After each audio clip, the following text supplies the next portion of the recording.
main entry for a serial. You'll notice I put main entry in quotation marks on this slide, and I just did that to reference the fact that technically main entry isn't a term that's used anymore under RDA. It was from ASAR2 and really was more relevant in card catalogs when you had to determine one main relationship in order to organize the cards in your card catalog. But because mark formatting still requires there to be only one XX field in a record, we still need to determine sort of the primary relationship between whatever we're cataloging and one entity.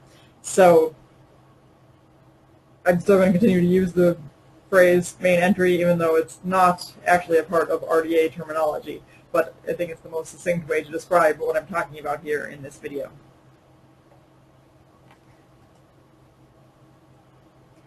So most commonly for serials is to have a main entry under title.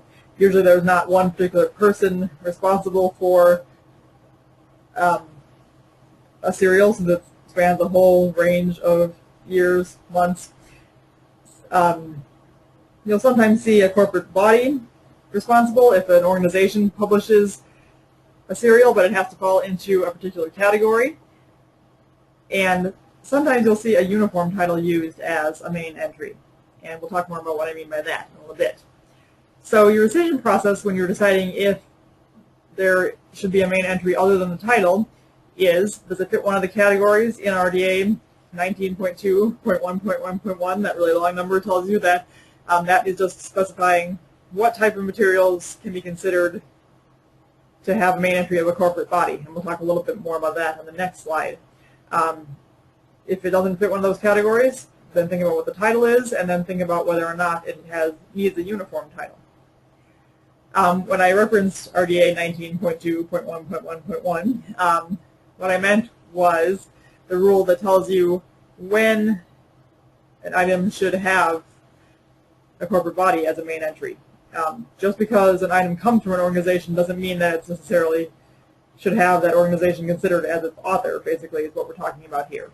The things that do need a main entry, which would go in a 110 field for a corporate body, are works of an administrative nature, things like annual reports, directories, things that actually talk about the organization itself, not some other topic. So if you had the Nebraska Association of Engineers and their annual report, that would be considered something that should have Nebraska Association of Engineers as a main entry. If the Nebraska Association of Engineers issued a serial publication on engineering in Nebraska, that isn't about the organization, so they would not need a main entry for that organization. The other category is something that represents the collective thought of a body, meaning they're expressing their opinions on an issue. So, for example, if there was a commission that regularly gave a report on an issue and gave their opinion on it, that could be considered something that they need to have a main entry for the organization, the commission. And things that represent the collective activity of a body, so things like proceedings from a conference that are put on by an organization. These are the categories that apply usually to serials. There are a few other categories in this section of RDA, but I'm not going to mention them at this point because they're not really that relevant for serials. So here are some examples of marked fields and what you'll see for each of these main entry options. If an entry is under a corporate body, you will have a 110 field with the corporate body's name, and then a 245 field with your title in it.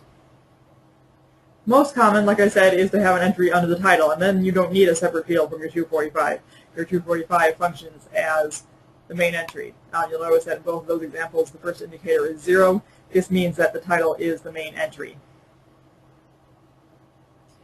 Now next we come to the concept of uniform title, which again is not RDA terminology, but because we're still working in MARC, it still kind of sums up the best what we're dealing with here.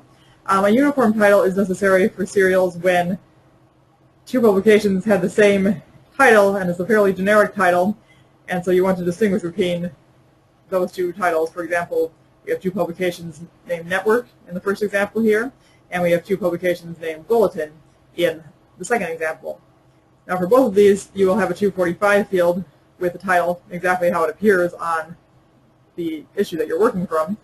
But then you can see the uniform title, which goes in a 130 field, has a qualifier in parentheses to distinguish the two. Sometimes it's the place of publication, but an organization that issues a particular publication can also be used as a qualifier. So these uniform titles serve the purpose of distinguishing two publications that have the same name.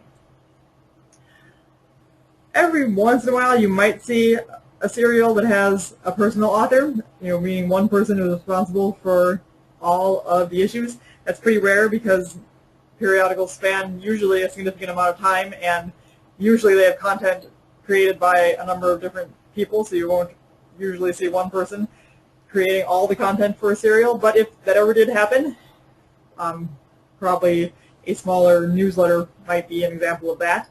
And so here is what it would look like. You would have a 100 field for the author's name and a 245 field for the title. So those are the options for main entry for serial.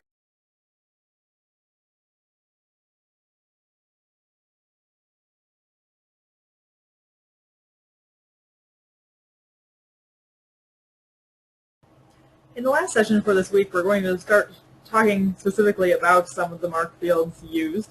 We're going to focus on fields that relate to title information to start with.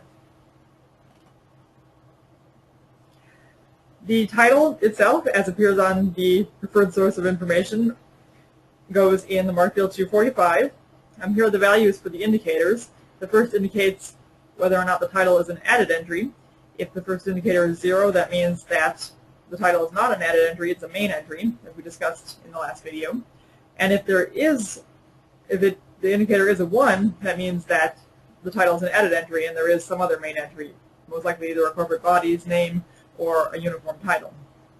The second indicator is used to represent the number of non-filing characters in the title.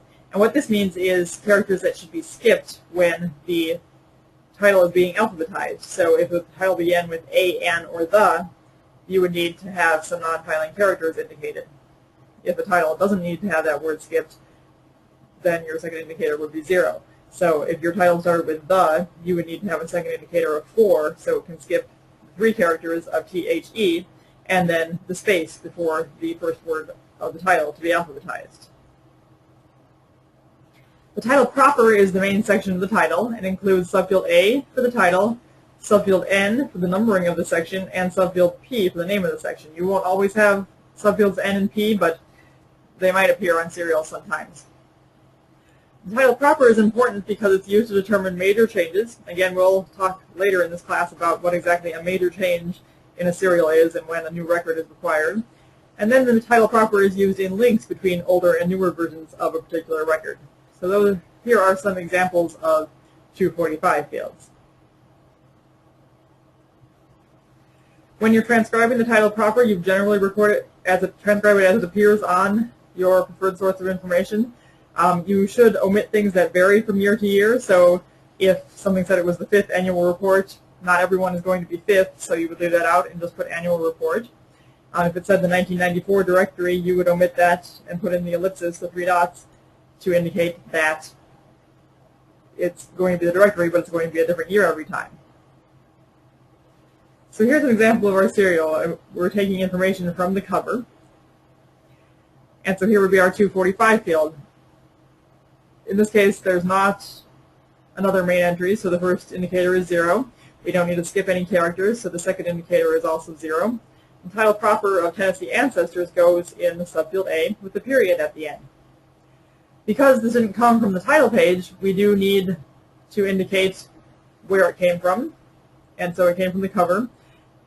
And we'll talk about this more when we talk about notes later in the class, but you can combine the title from cover information with the description based on note, and so that's what happened in this case.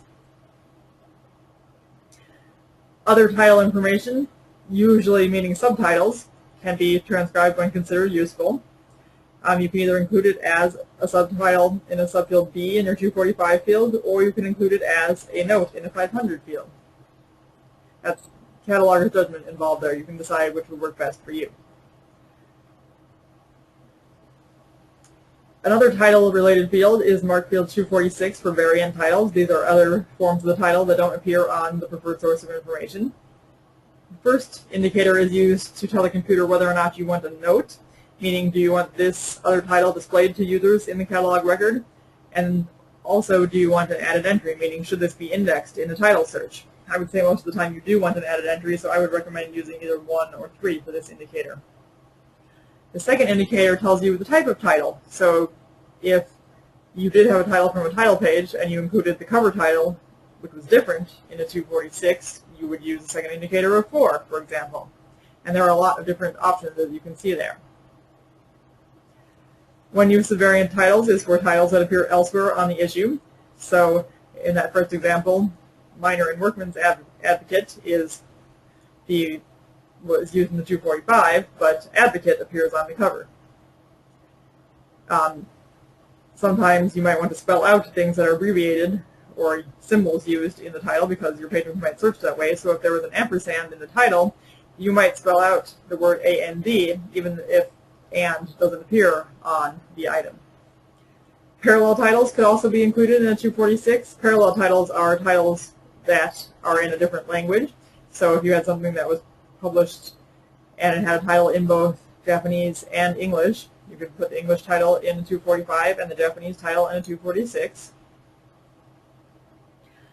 Sometimes with serials you'll need to use a 246 if the title varies between issues, if they're perhaps inconsistent in how they apply the title from issue to issue.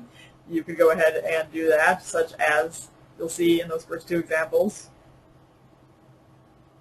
And you could also include titles that don't actually appear on the piece, but are useful. For example, if Tennessee Ancestors is popularly known as 10An, you can go ahead and do that. In this case, you would have subfield A for the title, but then you'd also have subfield I, in which you would include a note that explains what this title is. It's not really any of the categories that you can express using the indicators, but it's popularly known as. And this is something you probably would want to display in the record, so you would want to have a note for this as well as an added entry. So those are the fields that deal with title information in a serial record.